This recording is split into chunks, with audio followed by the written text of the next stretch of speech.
যারা সাহাবীদের সমালোচনা করে তারা ইসলাম নামক বাড়ির দরজাকে ছিদ্র করে ইউরিদু দুখুল আদ-দার, ডাকাতের মতো ঘরে ঢুকতে চায়। সাহাবায়ে কেরামকে গালি দেওয়া হারাম। সাহাবীদেরকে গালি দেওয়া কি? এই ব্যাপারে কয়েকটা দৃষ্টান্ত দিই, শোনেন মন দিয়ে। 1 নম্বর দৃষ্টান্ত, হাদিসের একটা কিতাব আছে নাম আল জামিউস সগীর। এই কিতাবের 8715 নম্বর হাদিস। এই হাদিসের মধ্যে আছে রাসূলুল্লাহ সাল্লাল্লাহু আলাইহি সাল্লাম বলেন, মান সাব্বা আসহাবি, যে আমার সাহাবীদেরকে গালি দেয়, আলাইহি লানাতুল্লাহ, তার উপর আল্লাহর অভিশাপ, ওয়াল মালাইকা, ফেরেশতাদের অভিশাপ, ওয়ান নাসি আজমাইন, সমস্ত মানুষের অভিশাপ। তাহলে বলেন তো, সাহাবীদেরকে যারা গালি দেয় তাদের উপর কার অভিশাপ? 2, কাদের অভিশাপ? ফেরেশতা। 3, সমস্ত মানুষের। এটা একটু বলবেন মনে রাখার জন্য। সাহাবীদেরকে যারা গালি দেয় তাদের উপর কার অভিশাপ? এরপরে কার অভিশাপ? 3 নাম্বার কার অভিশাপ? মানুষের। মনে থাকবেন ইনশাআল্লাহ। তাহলে সাহাবীদেরকে গালি দেওয়ার চিন্তা কখনো মাথায় আনবো? তাবিঈদেরকে, তাবিঈদেরকে তাদের মর্যাদা আমরা রক্ষা করব, তাদেরকে আমরা গালি দিব না। তো সাহাবীদেরকে গালি দেওয়া হারাম, একটা দৃষ্টান্ত পাইলাম।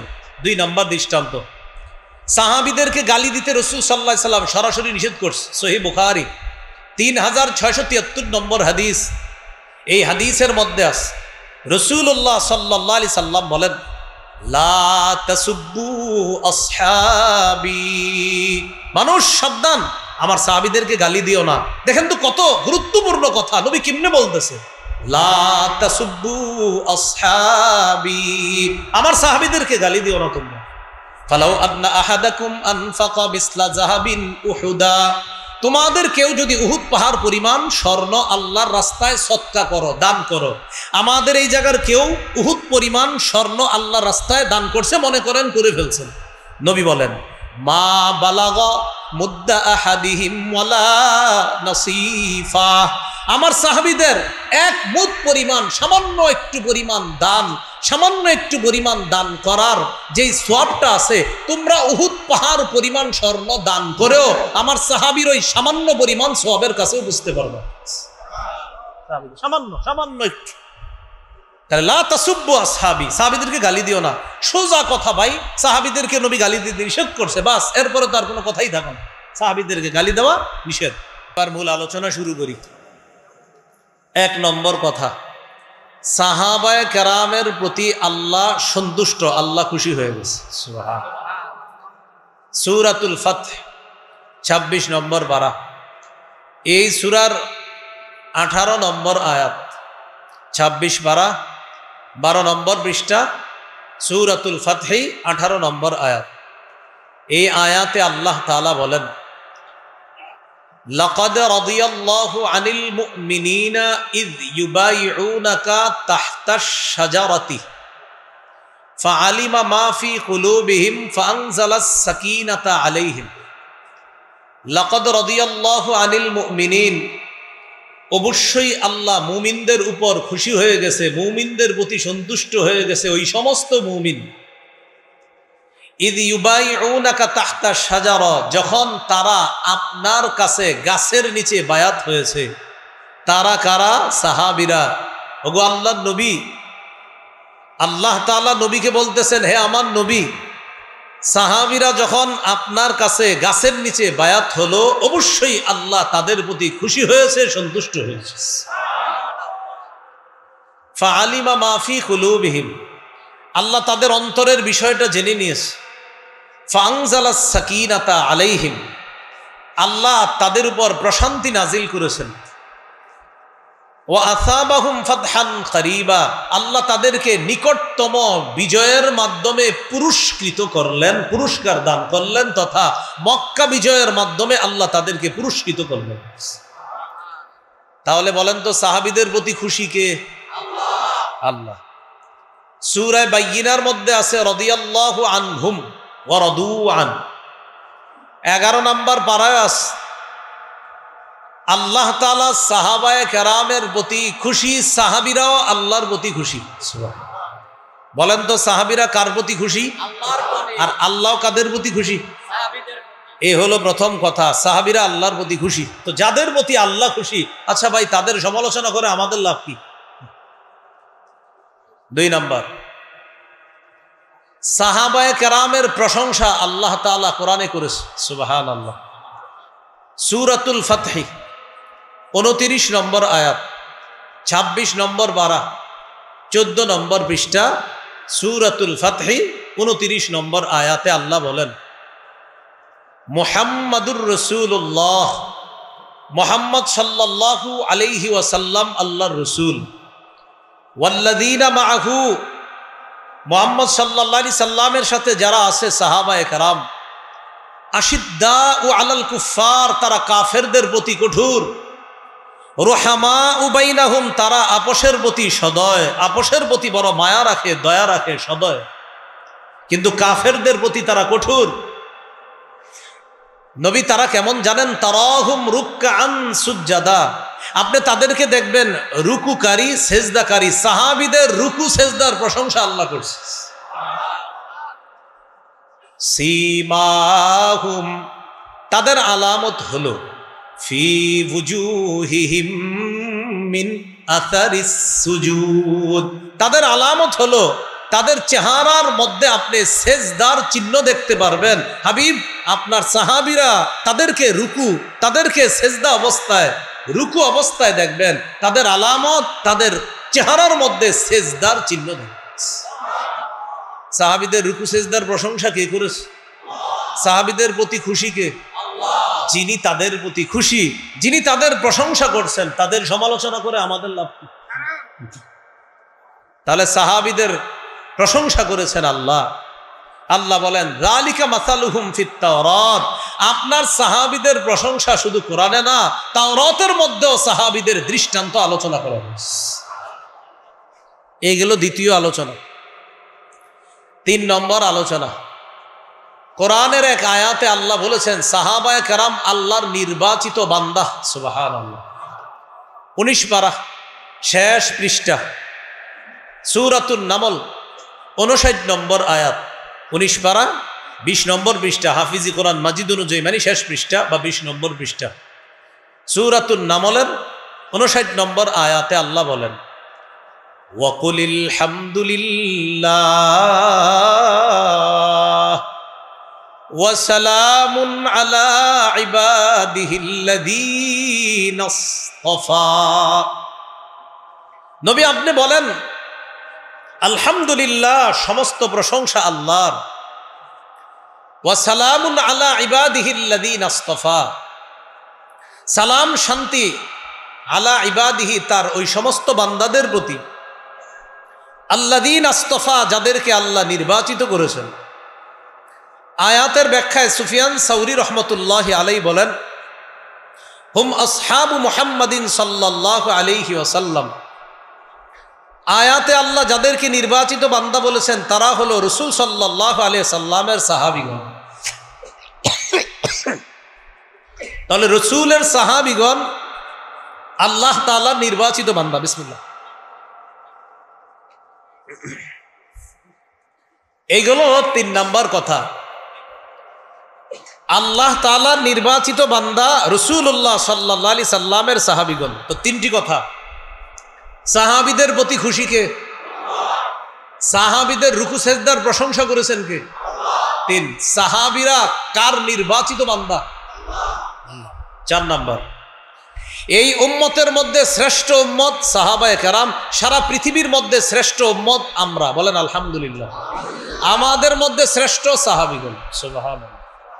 সারা পৃথিবীর উম্মতের মধ্যে শ্রেষ্ঠ উম্মত মুহাম্মদ সাল্লাল্লাহু আলাইহি সাল্লামের উম্মত, আর মুহাম্মদ সাল্লাল্লাহু আলাইহি সাল্লামের উম্মতের মধ্যে শ্রেষ্ঠ যারা হলো সাহাবায়ে কেরাম। সূরা আলী ইমরান 110 নম্বর আয়াতে আল্লাহ বলেন, কুনতুম খায়রা উম্মাতিন উখরিজাত লিন-নাস, তোমরাই হলো সর্বোত্তম উম্মত, উখরিজাত লিন-নাস, যাদেরকে মানুষের কল্যাণের জন্য বের করা হয়েছে। তা'মুরুনা বিল মা'রুফ, তোমাদের গুণ হলো তোমরা সৎ কাজের আদেশ করো। ওয়া তানহাউনা আনিল মুনকার, অসৎ কাজ থেকে নিষেধ করো। ওয়া তু'মিনুনা বিল্লাহ, তোমরা আল্লাহর প্রতি বিশ্বাস রাখো। এই আয়াতে শ্রেষ্ঠ উম্মত দ্বারা এক নাম্বার উদ্দেশ্য রাসূলুল্লাহ সাল্লাল্লাহু আলাইহি সাল্লামের সাহাবীগণ। তাহলে সাহাবীদের প্রতি আল্লাহ সন্তুষ্ট, সাহাবীদের প্রশংসা আল্লাহ করেছেন। সাহাবীগণ আল্লাহর নির্বাচিত বান্দা, সাহাবীগণ গোটা জাতির শ্রেষ্ঠ উম্মত হলো সাহাবী। 5 নাম্বার, এটা আমার সাথে একটু বলেন, বলেন সাহাবীগণ এই উম্মতের নিরাপত্তা স্বরূপ। বলেন তো, নিরাপত্তা না থাকলে কেউ নিরাপদ থাকে? হ্যাঁ, আমাদের জন্য নিরাপত্তা স্বরূপ কারা? তারা নাই বলে এই জন্য আমাদের উপর একের পর এক গজব আসতেছে, বিপদ আপদ আসতেছে। সহিহ মুসলিমের বর্ণনা 2531 নম্বর হাদিস, 2531। এই হাদিসটি মন দিয়ে শুনব। আবু বুরদা রাদিয়াল্লাহু তাআলা আন তার বাবা থেকে বর্ণনা করেন। তার বাবা বলেন, একদিন আমরা রাসূলুল্লাহ সাল্লাল্লাহু আলাইহি সাল্লামের সাথে মাগরিবের নামাজ পড়লাম। এশার নামাজ আমরা পড়লাম একটু আগে, এর আগের নামাজটার নাম কি? মাগরিব। তিনি বলেন, সাল্লাইনাল মাগরিবা মা রাসূলিল্লাহি সাল্লাল্লাহু আলাইহি ওয়াসাল্লাম, আমরা আল্লাহ রাসূল সাল্লাল্লাহু আলাইহি ওয়াসাল্লামের সাথে মাগরিবের সালাত আদায় করলাম।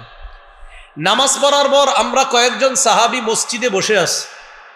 আমরা বললাম, লাউ জালাসনা হাত্তা নুসাল্লিয়া মাহুল ইশা, আমরা বলাবলি করলাম, আমরা যদি বসে থাকি এশা পর্যন্ত, নবীজি এশার নামাজের সময় মসজিদে আসবেন, আসার পর আমাদের ইমামতি করবে, নবীজির ইমামতিতে এশার নামাজটা জামাতের সাথে পড়ে বাসায় যাব। মানে মাগরিব পড়ে মসজিদে বসে বসে বলতেছে, আচ্ছা আমরা যদি এশা পর্যন্ত বসে থাকি, আল্লাহ নবী আসবে, আসার পর নবীর সাথে এশার নামাজটা পড়ে বাসায় যাব, এরকম চিন্তা করে তারা বসে আছে। বিষয়টা কিন্তু সহজ। এই মসজিদ আছে, এখানে মাঠের সামনে একটা মসজিদ, এই মসজিদে আপনারা অনেকে মাগরিব পড়লেন, মাগরিব পড়ার পর বসে বসে জিকির করতেছেন, তেলাওয়াত করতেছেন, আর চিন্তা করলেন যেহেতু মাগরিবের পরে বসে আছি, একটু পরে এশার আজান দিয়ে দিবে, এশার নামাজটা ইমাম সাহেবের পিছনে পরেই বাসায় যাই, হতে পারে কিনা বিষয়টা এমন এরকম। তো সাহাবীদের একদল বসা, তাদের টার্গেট নবীর সাথে এশা পরে বাসায় যায়। এক পর্যায়ে রাসূলুল্লাহ সাল্লাল্লাহু আলাইহি সাল্লাম বাসা থেকে বের হয়ে আসলেন মসজিদে।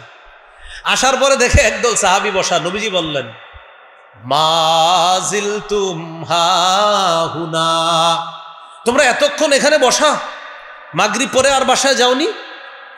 তারা জবাব দিলেন, হুজুর আমরা এখানেই বসা, মাগরিব পরে আর বাসায় যাইনি। আমরা আপনার সাথে মাগরিব জামাতে পড়েছি, জামাতে পড়ার পর আমরা এখানে আলোচনা করলাম, নাজলিসু হাত্তা নুসাল্লি মাকাল ইশা ইয়া রাসূলুল্লাহ, আমরা পরামর্শ করলাম আমরা এখানে বসে থাকবো এশা পর্যন্ত, আপনার সাথে এশার সালাত আদায় করার পর এরপর বাসায় যাব, এই চিন্তা করে আমরা এখনো বসে আছি। ফাকাল রাসূলুল্লাহ সাল্লাল্লাহু আলাইহি ওয়াসাল্লাম, আহসানতুম আও আসাবতুম, রাসূলুল্লাহ সাল্লাল্লাহু আলাইহি সাল্লাম বললেন, তোমরা ভালো করেছো, আসবতুম তোমরা সঠিক করেছো, তোমরা ভালো করেছো, তোমরা সঠিক করেছো। ফারাফা রাসাহু ইলাস সামা, রাসূলুল্লাহ সাল্লাল্লাহু আলাইহি সাল্লাম আকাশের দিকে মাথা উঠাইলেন। ওয়া কানা কাসীরাম মিম্মা ইয়ারফাউ রাসাহু ইলাস সামা, নবীজি প্রায় সময় আকাশের দিকে মাথা উঠাইতেন। বুঝেন কথাটা? সাহাবীরা বসা, নবীর সাথে এশা পরে বাসায় যাবে, নবীজি আসলেন, আসার পর যখন শুনলেন তারা নবীর সাথে এশা পরে বাসায় যাবে, তো নবীজি বললেন ভালো কাজ করছো। এটা বলার পর নবীজি আকাশের দিকে তাকাইলেন। হাদিসে আছে নবীজি প্রায় সময় আকাশের দিকে তাকাইতেন। ওয়াকানা কাসীরাম মিম্মা ইয়ারফাউ রাসাহু ইলাস সামা, তিনি প্রায় সময় মাথাটা আকাশের দিকে উঠাইতেন। তো আকাশের দিকে উঠিয়ে বললেন, আন-নুজুমু আমানাতুন লিস-সামা, আকাশের দিকে মাথা উঠিয়ে বললেন নক্ষত্রগুলো আকাশের জন্য নিরাপত্তা স্বরূপ, নক্ষত্রগুলো আকাশের জন্য নিরাপত্তা স্বরূপ। ফাইদা যাহাবাতিন নুজুম আতাস সামাআ মা তুআদ, যখন নক্ষত্রগুলো বিদায় নিয়ে নিবে, আকাশের উপর সেই ওয়াদা চলে আসবে যে ওয়াদা আকাশকে করা হয়েছে, অর্থাৎ আকাশ ধ্বংস হয়ে যাবে, কিয়ামত হয়ে যাবে। বলেন তো আকাশের নিরাপত্তা কি? নক্ষত্র। এই নক্ষত্রগুলা যেদিন শেষ হয়ে যাবে, নবী বলেন আকাশও ধ্বংস হয়ে যাবে। এরপরে বলেন ওয়া আনা আমানাতুন লি আসহাবি। নবী বলেন, আমি নবী মুহাম্মদ সাল্লাল্লাহু আলাইহি ওয়াসাল্লাম আমার সাহাবীদের জন্য আমি নবী, নিরাপত্তা স্বরূপ। সুবহানাল্লাহ। ফাইদা যাহাবতু, রাসূলুল্লাহ সাল্লাল্লাহু আলাইহি সাল্লাম বলেন, আমি যেদিন চলে যাব, আতা আসহাবি মা ইউআদুন, আমার সাহাবীদের উপর ওই বিষয়গুলো আসতে থাকবে যা তাদেরকে ওয়াদা করা হয়েছে। সেগুলা কি? ফিতনা, ফাসাদ একের পর এক আমার সাহাবীদের উপর আসতে থাকবে। ঠিকই আল্লাহ রাসূল বিদায় নেওয়ার পর সাহাবায়ে কেরামের কাছে একের পরে এক বিভিন্ন ফিতনা ধরা দিয়েছে। আবু বকর সিদ্দিক রাদিয়াল্লাহু তাআলা আনহুর জামানায় তো আপনার যাকাত না দেওয়ার এক ফিতনা মাথাচাড়া দিয়ে উঠেছিল।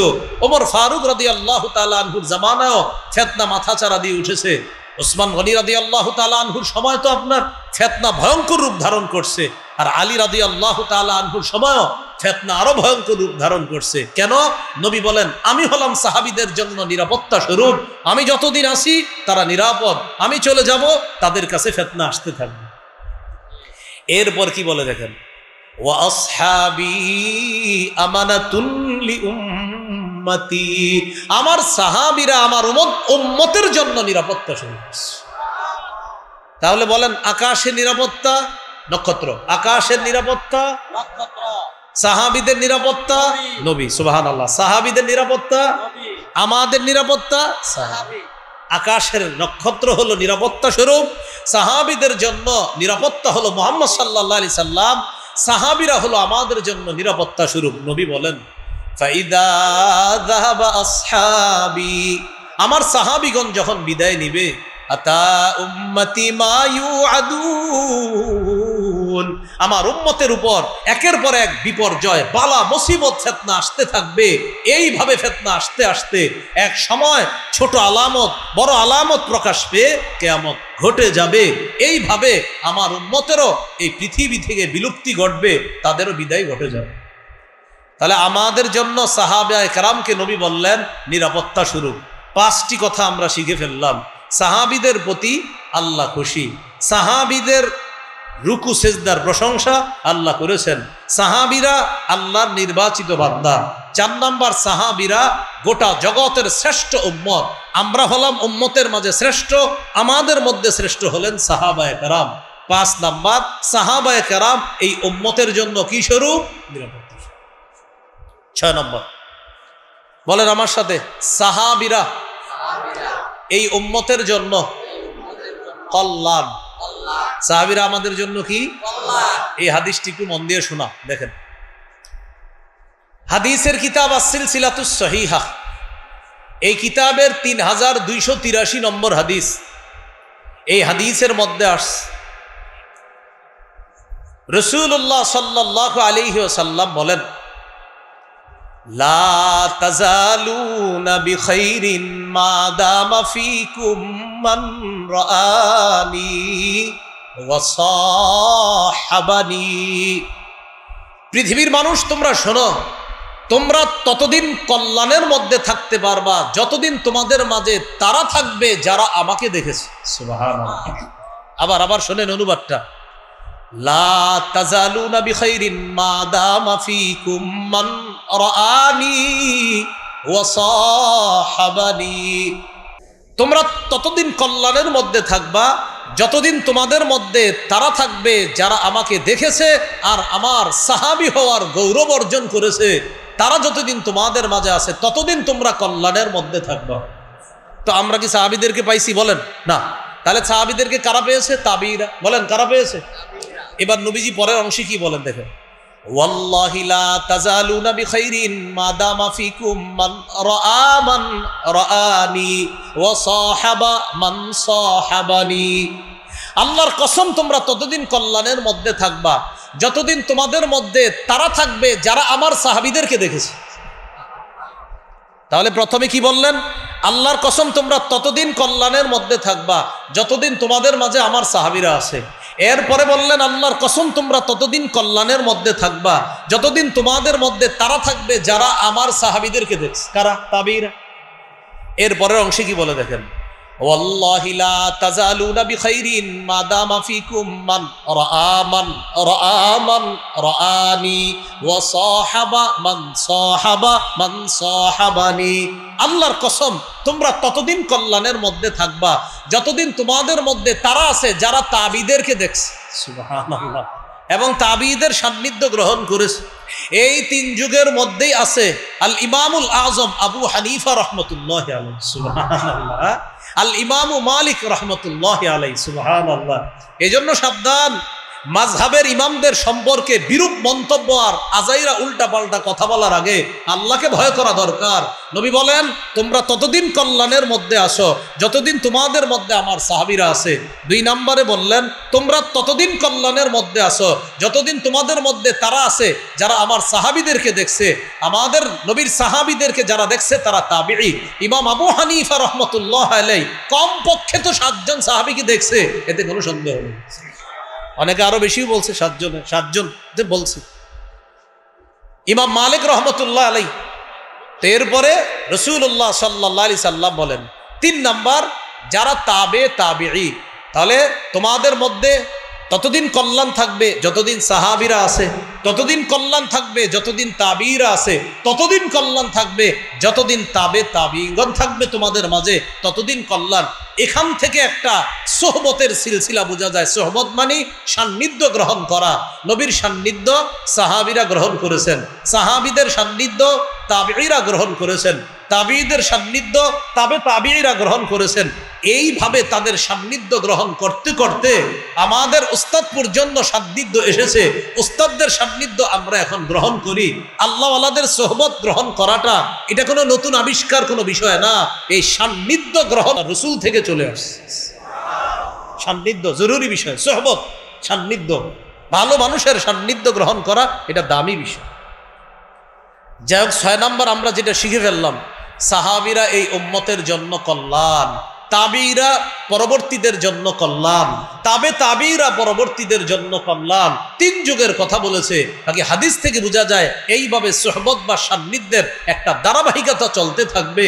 এই সান্নিধ্য যতদিন থাকবে ততদিন কিছু না কিছু কল্যাণ তো থাকবে, কল্যাণ আসবে। অন্তত সান্নিধ্যে যারা চলে আল্লাহওয়ালাদের, তারা সবচেয়ে বড় উপকারিতা লাভ করে, যেটা তারা বেয়াদব হয় না। কি হয় না বলেন তো? আল্লাহওয়ালাদের সান্নিধ্যে যারা থাকবে ইনশাল্লাহ এতটুকু আশা রাখতে পারি, এরা বেয়াদব হবে না। বেয়াদব থাকলে ভালো হয়ে যাবে ইনশাল্লাহ। এই হলো 6 নাম্বার আলোচনা।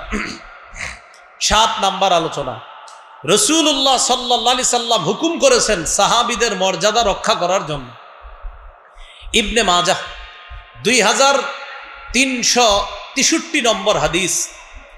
এই হাদিসের বর্ণনাকারী জাবের ইবনু সামরা রাদিয়াল্লাহু তাআলা তিনি বলেন, ওমর ইবনুল খাত্তাব রাদিয়াল্লাহু তাআলা আমাদের মাঝে দাঁড়াইছে ভাষণ দেওয়ার জন্য। যেই স্থানে দাঁড়িয়েছে স্থানটার নাম জাবিয়া। কি নাম? জাবিয়া নামক একটা স্থানে দাঁড়িয়েছে। দাঁড়ানোর পর ওমর ইবনুল খাত্তাব রাদিয়াল্লাহু তাআলা আনহু বললেন, শোনো মানুষ, আমি আজকে তোমাদের সামনে যেইভাবে দাঁড়াইলাম, আল্লাহ রাসূল সাল্লাল্লাহু আলাইহি সাল্লাম আমাদের মাঝে এইভাবে দাঁড়াইতেন। সুবহানাল্লাহ। আমি আজকে যেইভাবে তোমাদের সামনে দাঁড়াইলাম, নবীও এরকম দাঁড়ায়া ভাষণ দিতেন। একদিন আল্লাহ রাসূল সাল্লাল্লাহু আলাইহি সাল্লাম, আমি ওমর আজকে যেইভাবে দাঁড়িয়ে আছি, এইভাবে নবী দাঁড়িয়ে ভাষণের মধ্যে বলেছেন, ইহফাজুনি ফি আসহাবি সুম্মাল্লাযীনা ইয়ালুনাহুম সুম্মাল্লাযীনা ইয়ালুনাহুম। ইহফাজুনি ফি আসহাবি, আমার সাহাবীদের মাঝে আমাকে তোমরা হেফাজত করো। এর মানে আমার সাহাবীদের মর্যাদা রক্ষা করার মাধ্যমে আমি নবীর মর্যাদা তোমরা রক্ষা করবা। আমার সাহাবীদের মর্যাদা কি? তারা যে আমার সান্নিধ্য গ্রহণ করেছে, এই সান্নিধ্যের মর্যাদা তোমরা রক্ষা করবা। সুম্মাল্লাযীনা ইয়ালুনাহুম, আমার সাহাবীদের সান্নিধ্য যারা গ্রহণ করেছে তাদের মর্যাদা তোমরা লক্ষ্য করবা। সুম্মাল্লাযীনা ইয়ালুনাহুম, তাবিঈদের সান্নিধ্য যারা গ্রহণ করেছে তাদের মর্যাদা তোমরা রক্ষা করবা। তাহলে দেখেন তো, সাহাবীদের মর্যাদা রক্ষা করার আদেশ করেছেন রাসূলুল্লাহ সাল্লাল্লাহু আলাইহি সাল্লাম, তাবিঈদের মর্যাদা রক্ষা করার আদেশ করেছেন, তাবিঈদের মর্যাদা রক্ষা করার আদেশ করেছেন। এই জন্য প্রিয় ভাইয়ারা, ভুলেও কোনো ইমামকে আমরা গালি দিব না। সাহাবিদেরকে গালি দেওয়ার তো প্রশ্নই আসে না। সাহাবিদের পরে যারা তাবিঈ, তাবিঈ, বিশেষ করে ইমামে আজম আবু হানিফা রহমতুল্লাহি আলাই, ইমাম মালিক রহমতুল্লাহি আলাই, ইমাম শাফি রহমতুল্লাহি আলাই, ইমাম আহমদ ইবনে হাম্বল রহমতুল্লাহি আলাই, ইমাম বুখারী, ইমাম মুসলিম, ইমাম তিরমিজি, ইমাম নাসাই, ইমাম আবু দাউদ, ইমাম ইবনে মাজাহ, যারা আছে এই সমস্ত বড় বড় আল্লাহ ওয়ালা বড় বড় উলামায়ে কেরাম আলেম যারা, তাদের গালি দেওয়ার কল্পনাও মাথায় আনবো না। যারা গালি দিবে সামনাসামনি এটার প্রতিবাদ করার চেষ্টা করবে। সাহাবীদের গালি তো প্রশ্নই আসে না। পরবর্তী যারা, তাদেরকেও আমরা সাবধান, তাদের মর্যাদাও রক্ষা করব। সাহাবীদের মর্যাদাও রক্ষা করব, তাবিঈদের মর্যাদা রক্ষা করব, তাবিঈদের মর্যাদাও আমরা রক্ষা করব ইনশাআল্লাহ। এগুলো 7 নাম্বার কথা। 8 নাম্বার কথা বলেন আমার সাথে, সাহাবায়ে কেরামকে গালি দেওয়া হারাম। সাহাবীদেরকে গালি দেওয়া কি? এই ব্যাপারে কয়েকটা দৃষ্টান্ত দিই, শুনেন মন দিয়ে। 1 নম্বর দৃষ্টান্ত, হাদিসের একটা কিতাব আছে নাম আল জামিউস সগীর। এই কিতাবের 8715 নম্বর হাদিস। এই হাদিসের মধ্যে আছে রাসূলুল্লাহ সাল্লাল্লাহু আলাইহি সাল্লাম বলেন, মান সাব্বা আসহাবি, যে আমার সাহাবীদেরকে গালি দেয়, আলাইহি লানাতুল্লাহ, তার উপর আল্লাহর অভিশাপ, ওয়াল মালাইকা, ফেরেশতাদের অভিশাপ, ওয়ান নাসি আজমাইন, সমস্ত মানুষের অভিশাপ। তাহলে বলেন তো, সাহাবীদেরকে যারা গালি দেয় তাদের উপর কার অভিশাপ?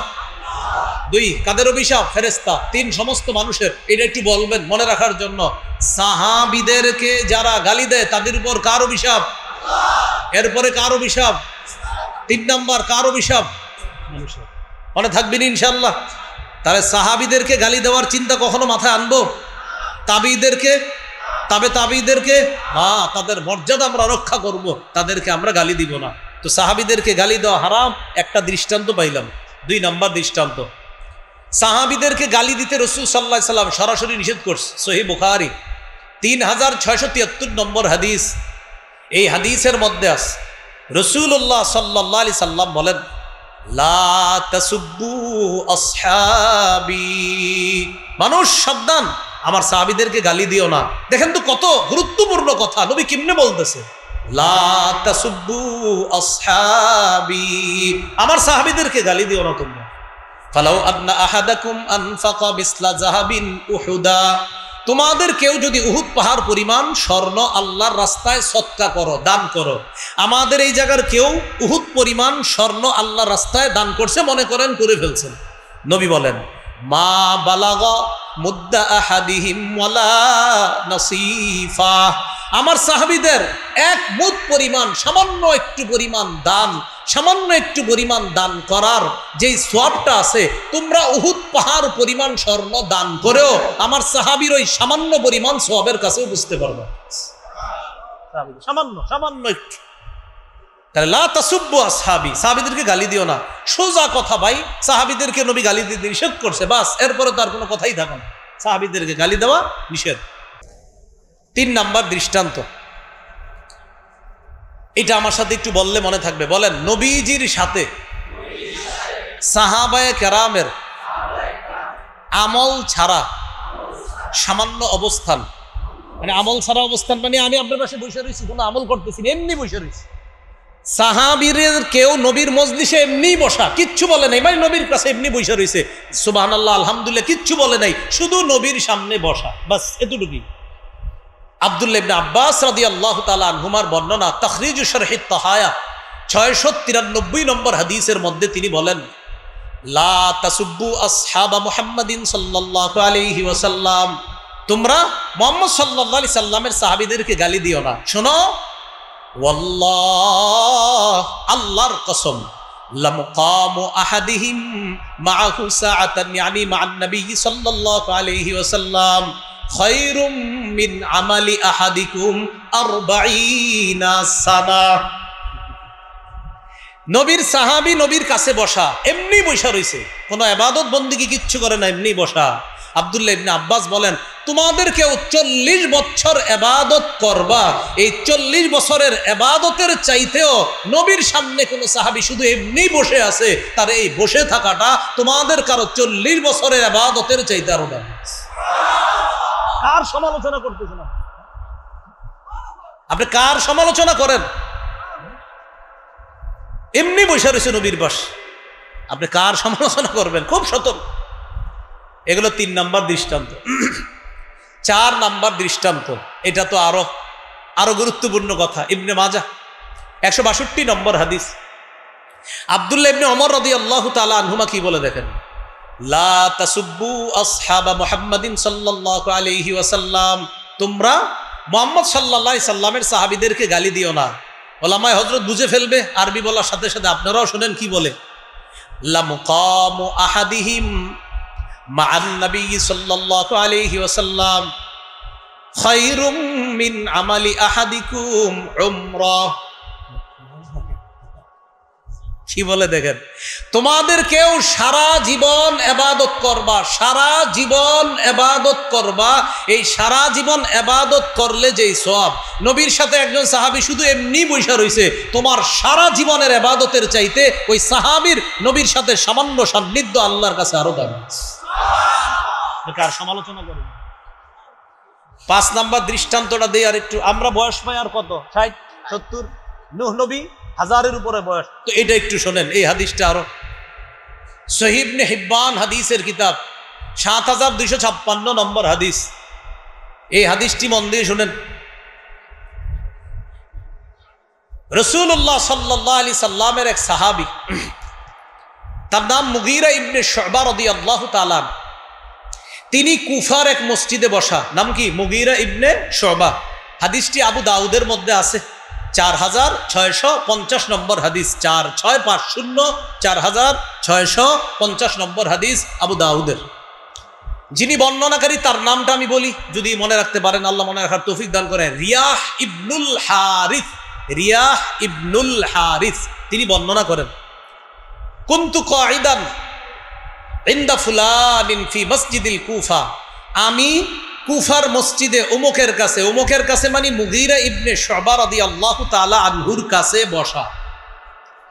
ফাজাআ সাঈদ ইবনু যায়েদ ইবনি আমর ইবনি নুফাইল, ইতিমধ্যে মুগীরা ইবনে শুবা রাদিয়াল্লাহু তাআলা আনহুর কাছে রাসূল সাল্লাল্লাহু আলাইহি সাল্লামের অপর আরেকজন সাহাবী আসছে, তার নাম সাঈদ ইবনে যায়েদ। মুগীরা ইবনে শুবা রাদিয়াল্লাহু তাআলা আন কুফার মসজিদে বসা, ইতিমধ্যে তার কাছে আরেকজন সাহাবী আসছে, তার নাম সাঈদ ইবনে যায়েদ। তো মুগীরা ইবনে শুবা তার সামনে কুফাবাসীও বসা। ইতিমধ্যে ফাজাআ রাজুলুম মিন আহলিল কুফা, কুফার এক লোক আসছে। কোথায়? ওই মুগীরা ইবনে শুবা রাদিয়াল্লাহু তাআলা আনহুর কাছে। মুগীরা ইবনে শুবা রাদিয়াল্লাহু তাআলা আনহু খাটের উপরে, তার পায়ের কাছে বসছে আরেক সাহাবী, তার নাম সাঈদ ইবনে যায়েদ। তো ওই মুহূর্তে কুফার আরেক ব্যক্তি আসছে মসজিদের মধ্যে। আসার পর ফাসাব্বা ওয়া সাব্বা, একটু নাউজুবিল্লাহ পড়েন। এই ব্যক্তি আসার পর গালি দেওয়া শুরু করছে। কুফার এক ব্যক্তি আসছে, আসার পর গালি দেওয়া শুরু করছে। তো নবীর এক সাহাবীর সামনে যখন কুফার লোকটা গালি দিল, খুব বুঝেন, মুগীরা ইবনে শুবা রাদিয়াল্লাহু তাআলা আনহু আর সাঈদ ইবনে যায়েদ, দুই সাহাবী একসাথে আছে।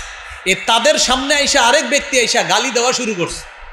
তো সাঈদ ইবনে যায়েদ মুগীরা ইবনে শুবা রাদিয়াল্লাহু তাআলা আনহুকে জিজ্ঞাসা করলেন, মাইয়াসুব্বু, এই লোক কাকে গালি দেয়? তো তিনি জবাব দিলেন, ইয়াসুব্বু আলিয়া, তিনি আলী রাদিয়াল্লাহু তাআলা আনহুকে গালি দেয়। জোরে বলি নাউজুবিল্লাহ। কুফার লোকটা কাকে গালি দেয় ভাই? আলী রাদিয়াল্লাহু তাআলা। তো এই কথা শোনার পর সাঈদ ইবনে যায়েদ বললেন, আলা আরা আসহাব রাসূলিল্লাহি সাল্লাল্লাহু আলাইহি ওয়াসাল্লাম ইউসাব্বুনা ইনদাকা আফালা তুনকিরু ওয়ালা তুগাইর।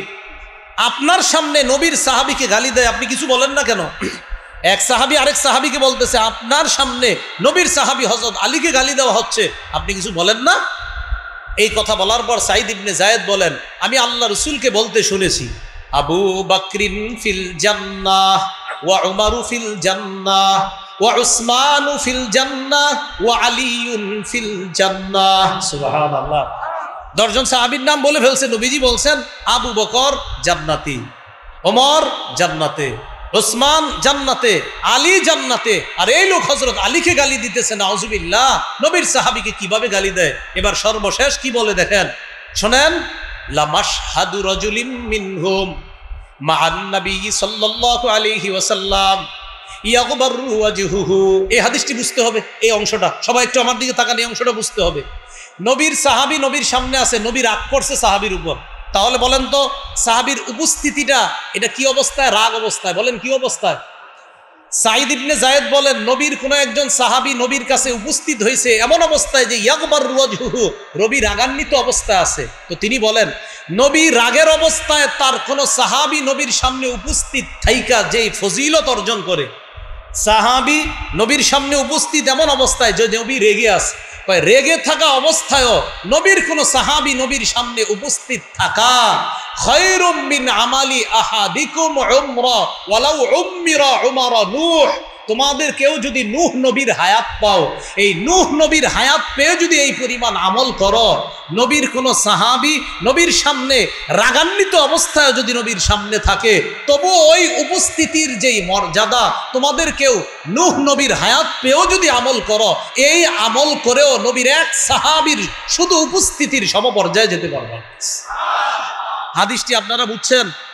সাহাবী যে নবীর সামনে আছে, সান্নিধ্যটা কি? নবীজি কি হাসতেছে না রাগান্বিত অবস্থায়? এই রাগের অবস্থায় নবীর কোন সাহাবী নবীর সামনে আসে, এই অবস্থায় থাকাটাও যে কত ফজিলত সাহাবীর জন্য। তোমরা যদি নূহ নবীর জীবন পাও, এই জীবন পেয়েও যদি খালি আমল করো, তাও তোমাদের এই সারা জীবনের আমলের চাইতে ওই রাগের মুহূর্তে নবীর সামনে কোনো সাহাবীর উপস্থিত থাকা এটা আরো দামি। রাগের অবস্থায় আছে, বুঝছেন? হাদিসটা কি বলছে? রাগের অবস্থায়। তো খুশি অবস্থায় থাকলে নবী তার সাহাবীর সাথে রাগ করছে, হ্যাঁ তুমি এরকম করো ওরকম কোনো, মনে রাগ করছে মনে করেন, ভাই রাগের সময়ও সাহাবী নবীর সামনে আছে। মিয়া তোমরা যদি নূহ নবীর হায়াত পাও, তাও যদি আমল করো, ওই রাগের অবস্থায় সান্নিধ্যটার যে মর্যাদা, সেই মর্যাদা বুঝতে পারো। কিভাবে সমালোচনা করি বলেন? আল্লাহ আমাদেরকে হেফাজত করেন। এই গেল আপনার 5 নাম্বার দৃষ্টান্ত গুলো। তাহলে আমরা নবীর সাহাবীদেরকে গালি দিব না, ঠিক আছে না? ইনশাআল্লাহ আমরা কখনো তাদেরকে গালি দিব না। দৃষ্টান্ত নাম্বার 6, আয়েশা সিদ্দিকা রাদিয়াল্লাহু তাআলা আনহার বর্ণনা, মুসলিম শরীফের 3022 নম্বর হাদিস। আয়েশা রাদিয়াল্লাহু তাআলা আনহা তার ভাগিনাকে ডাক দিয়ে বলতেছে, ভাগিনা একটু শোনো, তোমার সাথে কথা আছে। ইয়াবনা উখতি উমিরু আই ইস্তাগফিরু লি আসহাবি রাসূলিল্লাহি সাল্লাল্লাহু আলাইহি ওয়াসাল্লাম ফাসাব্বুহুম। ভাগিনা দুঃখের কথা, মানুষকে আদেশ করা হয়েছে তারা যেন সাহাবীদের জন্য আল্লাহর কাছে বেশি ক্ষমা চায়। ভাগিনা দুঃখের কথা শোনো, মানুষকে আদেশ করা হয়েছে মানুষ যেন সাহাবীদের জন্য আল্লাহর কাছে বেশি বেশি ক্ষমা চায়। এটা না করে মানুষ সাহাবীদেরকে গালি দেয়। মানুষ কেন এমন শুরু করছে? আয়েশা রাদিয়াল্লাহু তাআলা আনহা বলেন, মানুষকে আদেশ করা হয়েছে তারা যেন সাহাবীদের জন্য ক্ষমা প্রার্থনা করে, এটা না করে তারা সাহাবীদেরকে গালি দেয়। আম্মাজান আয়েশা রাদিয়াল্লাহু তাআলা আনহা এই বক্তব্য যে তারা সাহাবীদের জন্য ক্ষমা প্রার্থনার পরিবর্তে তারা সাহাবীদেরকে গালি দেয়। আল্লাহ আমাদেরকে হেফাজত করেন, আল্লাহ আমাদেরকে হেফাজত করেন। তাহলে বলেন সাহাবীদেরকে কি কখনো আমরা গালি দিব? বলেও সাহাবায়ে কেরামকে গালি দিব না, ঠিক আছে না? ইনশাআল্লাহ খতিব সাহেবরা প্রত্যেক জুমার মধ্যে খুতবার দ্বিতীয় খুতবায় দেখবেন পরে, প্রত্যেক জুমার দ্বিতীয় খুতবায় খতিব সাহেবরা পড়ে আল্লাহ আল্লাহ ফি আসহাবি। সাবধান সাবধান, আমার সাহাবীদের ব্যাপারে তোমরা আল্লাহকে ভয় করো। সাবধান, আমার সাহাবীদের ব্যাপারে তোমরা আল্লাহকে ভয় করো। লা তাত্তাখিজুহুম গরাদাম মিন বাদি। আমার পরে আমার সাহাবীদেরকে তোমরা সমালোচনার লক্ষ্যবস্তু বানাইবা না, নিশানা বানাইবা না। ফামান আহাব্বাহুম ফাবিবুগদি আবগাদাহুম। আমার সাহাবীদেরকে কেউ যদি মহব্বত করে, ফামান আহাব্বাহুম ফাবিহুব্বি আহাব্বাহুম। কেউ যদি আমার সাহাবীদেরকে ভালোবাসে, তারা কেমন যেন আমি নবীকে ভালোবাসার কারণেই সাহাবীদেরকে ভালোবাসি। আচ্ছা এটা একটু বুঝেন এই জায়গাটা, সবাই বলেন একসাথে, বলেন আমরা সাহাবীদেরকে ভালোবাসি। বলেন নবী বলে তার মানি তোমরা আমাকে ভালোবাসো। এই যে আমরা বললাম সাহাবীকে ভালোবাসি, নবী বলেন আচ্ছা আচ্ছা সাহাবীদেরকে ভালোবাসো, হ্যাঁ তার মানে আমাকে ভালোবাসো বলেই আমার সাহাবীদেরকে ভালোবাসো। আমরা নবীকে ভালোবাসি কারা কারা? সবাই ভালোবাসি তো? হাত তুলে রাখি। নবী বলেন আমাকে ভালোবাসো বলেই সাহাবীকে ভালোবাসো, হাত নামান। তাহলে নবী বলেন আমার সাহাবীদেরকে যারা ভালোবাসে কেমন যেন আমাকে ভালোবাসার কারণেই সাহাবীকে ভালোবাসে। সুবহানাল্লাহ। ওয়ামান আবগাদাহুম ফাবিবুগদি আবগাদাহুম, যারা আমার সাহাবীর সমালোচনা করে, যারা তাদেরকে কষ্ট দেয়, যারা তাদেরকে নিশানা বানায়, তারা কেমন যেন আমার প্রতি বিদ্বেষ রাখে বলে আমার সাহাবীদের প্রতি বিদ্বেষ রাখে। বলেন তো সাহাবীদের প্রতি বিদ্বেষ রাখা মানে কার প্রতি বিদ্বেষ রাখা? নবীর প্রতি। বলেন তো সাহাবীদের প্রতি বিদ্বেষ রাখা মানে কার প্রতি বিদ্বেষ রাখা? নবীর প্রতি। আল্লাহ আমাদেরকে হেফাজত করেন, আমিন। ৮ নাম্বার দৃষ্টান্ত, একটা কিতাব আছে নাম ফাতহুল মুগীস। ফাতহুল মুগীস ৩ নম্বর খণ্ড ১০১ নম্বর পৃষ্ঠা। আবু যুরআ আর রাজি রহমতুল্লাহি আলাইহির বর্ণনা, তিনি বলেন ইযা রাআইতার রাজুলা ইয়ানতাকিসু আহাদাম মিন আসহাবি রাসূলিল্লাহি সাল্লাল্লাহু আলাইহি ওয়াসাল্লাম ফাআলাম আন্নাহু জিন্দিক। অনুবাদটা সবাই মিলে করি, বলেন যখন তুমি দেখবে, বলেন কোন ব্যক্তি নবীর সাহাবীকে ছোট করে, নবীর সাহাবীর সমালোচনা করে, নবীর সাহাবীর নিন্দা করে, তুমি জেনে নিবা ওই ব্যক্তি জিন্দিক। কি বলছে ওই ব্যক্তিরে? তাহলে বলছেন কেউ যদি নবীর সাহাবীর সমালোচনা করে, নবীর সাহাবীর নিন্দা করে, তাহলে তুমি মনে রাখবা, তুমি জেনে নিবা সে জিন্দিক। জিন্দিক হওয়ার কারণে নবীর সাহাবীর সমালোচনা। আল্লাহ আমাদেরকে হেফাজত করেন, আমিন। মনে আসেনি কয় নাম্বার আলোচনায় ছিলাম? ৮ নাম্বার। ৮ নাম্বার আলোচনা নবীর সাহাবীদেরকে গালি দেওয়া যাবে না, এখানে দৃষ্টান্ত দিলাম ৮টা। সর্বশেষ আলোচনা ৯ নাম্বার, নবীর সাহাবীদের মধ্যে একজন মজলুম সাহাবী যাকে আমরা খালি নিশানা বানাই প্রত্যেক বছর মুহররম মাসে, তার নাম আমিরে মুআবিয়া রাদিয়াল্লাহু তাআলা আনহু। কোন সাহাবী? আমিরে মুআবিয়া। তার ব্যাপারে একটু শুনি। তিরমিজির হাদিস 3842, 3842 নম্বর হাদিস।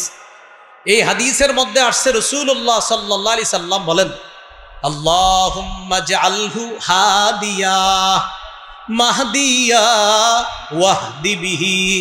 আল্লাহ আপনি মুআবিয়াকে হেদায়েত দান করেন, আল্লাহ আপনি মুআবিয়াকে পথপ্রাপ্ত বানায়া দেন, আল্লাহ মুআবিয়ার মাধ্যমে আপনি অসংখ্য মানুষকে হেদায়েত দান করেন। নবী কি বললেন? আল্লাহ আপনি মুআবিয়াকে এমন বানান যে আল্লাহুম্মা জাআলহু হাদিয়া, মুআবিয়াকে এমন বানান যে অন্য মানুষকে সে পথ দেখাবে, সঠিক পথ দেখাবে, তাকে এমন বানান। মাহদিয়া, তাকে নিজেকেও আপনি হেদায়েত প্রাপ্ত বানান, সেজন্য অন্যকে হেদায়েতের রাস্তা দেখায় এমন বানান, আবার তাকেও আপনি হেদায়েত প্রাপ্ত বানান। ওয়াহদি বিহি, আল্লাহ তার মাধ্যমে অসংখ্য মানুষকে হেদায়েতের রাস্তা দেখায়। এটা নবীজির দোয়া। আর একটা দৃষ্টান্ত নেই আমরা। আবু সুফিয়ান রাদিয়াল্লাহু তাআলা আনহু হলেন আমিরে মুআবিয়া রাদিয়াল্লাহু তাআলা আনহুর বাবা। মুআবিয়া রাদিয়াল্লাহু তাআলা আনহুর পিতার নাম কি? আবু সুফিয়ান রাদিয়াল্লাহু তাআলা। এই আবু সুফিয়ান রাদিয়াল্লাহু তাআলা নবীজির কাছে আয়েশা একদিন বললেন ইয়া রাসূলুল্লাহ মুআবিয়া তাজআলুহু কাতিবান বাইনা ইয়াদাইকা। হুজুর আমার ছেলে মুআবিয়া, তাকে আপনি ওহীর লেখক বানায়া দেন। হুজুর আমার ছেলে মুআবিয়া, তাকে আপনি লেখক হিসাবে গ্রহণ করেন। নবীজি বললেন ক্বালা নাআম, ঠিক আছে আমি তাকে লেখক হিসাবে গ্রহণ করে নিলাম। তাকে আমি কি হিসাবে গ্রহণ করে নিলাম? এখন অনেকে আবার প্রশ্ন তুললে তিনি কি আসলে ওহীর লেখক ছিলেন? এটার জবাব ইমাম যাহাবী রহমতুল্লাহি আলাই অনেক আগেই দিয়ে গেছে। তারিখুল ইসলাম কিতাবের নাম, তারিখুল ইসলাম কিতাবের নাম ৪ নম্বর খণ্ডে তিনি জবাব দিয়ে দিয়েছেন আমিরে মুআবিয়া সম্পর্কে। একদিন রাসূলুল্লাহ সাল্লাল্লাহু আলাইহি সাল্লাম আব্দুল্লাহ ইবনে আব্বাস রাদিয়াল্লাহু তাআলা আনহু থেকে বর্ণনা, তিনি বলেন দাআনি রাসূলুল্লাহ সাল্লাল্লাহু আলাইহি ওয়াসাল্লাম ওয়া আনা আকতুবু ওয়া আনা আলআবু। আব্দুল্লাহ ইবনে আব্বাস বলেন আমি একদিন খেলতেছিলাম, আমি একদিন খেলাধুলা করতেছিলাম, ওই মুহূর্তে নবীজি আমাকে ডাকছে। আমি খেলাধুলা করতেছিলাম, নবী আমাকে ডাকছে। ডাকার পর নবী বললেন উদউলি মুআবিয়া। ইবনে আব্বাস একটু মুআবিয়াকে ডেকে আনো তো। সুবহানাল্লাহ। ইবনে আব্বাস একটু মুআবিয়াকে ডেকে আনো। মুআবিয়া রাদিয়াল্লাহু তাআলা সম্পর্কে নবীর কি ছিলেন? উলামা হযরত না অন্যরা বলেন, কে বলতে পারবেন? হ্যাঁ, মুআবিয়া রাদিয়াল্লাহু তাআলা সম্পর্কে নবীজির শ্যালক ছিলেন। সুবহানাল্লাহ। বলেন কি ছিলেন? শ্যালক। আর স্ত্রী ছিলেন কে? উম্মে হাবিবা। এই উম্মে হাবিবা রাদিয়াল্লাহু তাআলা আনহার ভাইয়ের নাম মুআবিয়া রাদিয়াল্লাহু তাআলা। আর তাদের পিতার নাম আবু সুফিয়ান রাদিয়াল্লাহু তাআলা।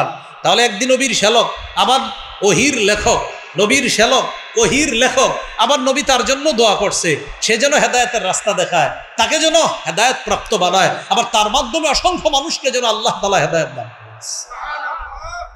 তো নবীজি বললেন ইবনে আব্বাস উদউলি মুআবিয়া, আমার সামনে একটু মুআবিয়াকে ডেকে আনো। তা আব্দুল্লাহ ইবনে আব্বাস বলেন, জানো মুআবিয়াকে কেন ডাকছে? ওয়া কানা ইয়াকতুবুল ওয়াহইয়া, মুআবিয়া ওহী লিখতেন, এই জন্য নবীজি আমার মাধ্যমে মুআবিয়াকে ডাকায় আনিছে, কারণ তিনি ওহীর লেখার কাজ করতেন। তাই নবী প্রায় সময় আমিরে মুআবিয়াকে ডেকে নিয়ে এই ওহী লেখানোর কাজ করতেন। এখন আপনি এমন একজন সাহাবীর সমালোচনা করে ওহিকে প্রশ্নবিদ্ধ করার চেষ্টা না করা। হ্যাঁ, আল্লাহ আমাদেরকে হেফাজত করেন, আল্লাহ আমাদেরকে হেফাজত করেন।